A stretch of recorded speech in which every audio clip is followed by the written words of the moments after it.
Do you struggle to make your readers feel truly connected to your characters? Do you often find yourself rushing through your stories? Do you overwrite, cramming too much info into your scenes? Or, even, are you just someone who is looking for ways to slow down and deepen your narrative?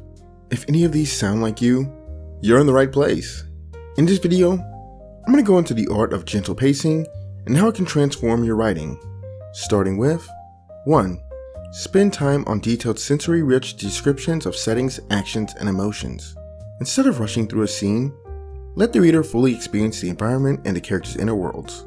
It enhances the mood by providing an experience as opposed to just informing the reader what it is. It's basic showing instead of telling, stuff I've discussed in greater detail in a whole video on the topic. 2. Allow for extended scenes.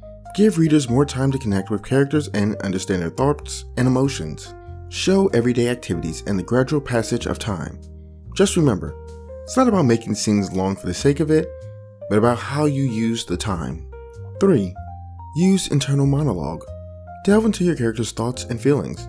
Slowing down the narrative to explore the character's inner world helps readers immerse themselves and understand their motivations and struggles, making the characters more relatable. 4. Allow natural, unhurried dialogue. This is something I think a lot of writers could learn a great deal more about. I've run into so much dialogue that has characters convey complex ideas or emotions without the necessary build-up or exploration. I've run into plenty who use dialogue excessively for exposition, cramming way too much info into a single exchange, or the exchange's only purpose being to cram information. Inexperienced writers do this so much, with them just explaining plot points or lengthy monologues about background information or their world. Oh, and there's all the stuff with the lack of subtext, with characters just being overly direct about everything without any underlying meaning or implications. If you aren't making these and other kind of mistakes, you allow characters to have meaningful conversations that reflect their personalities and relationships. The list of problems I've run into here could make up an episode in itself. So, if you'd like to encourage me to create such a thing, become a channel member. And if you can't afford that, simple things like pressing the like button and commenting on videos can make a difference. 5. Subtle plot progression. Let the narrative flow smoothly and unfold gradually. Show how small actions and decisions contribute to larger changes over time. Spread out major plot points to give readers time to digest and anticipate, avoiding the clustering of significant events. And let characters have time to process and reflect on things. 6. Emphasize routine. Focus on routine and small, repetitive tasks to highlight the beauty and simplicity and mindfulness. This can have a calming effect, providing a sense of normalcy and grounding.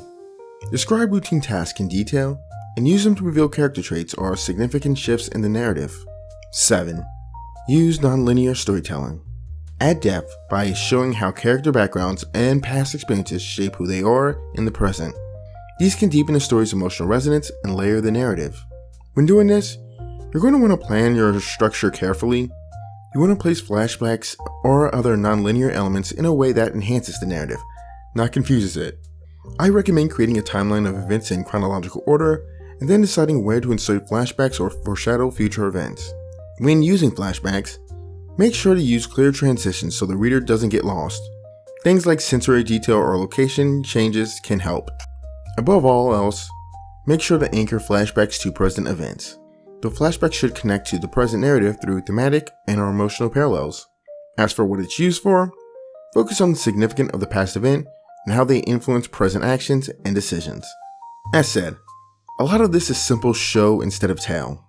If you'd like a far deeper dive into that, I have a video here on the topic, which will provide you what I consider the ultimate overview on it.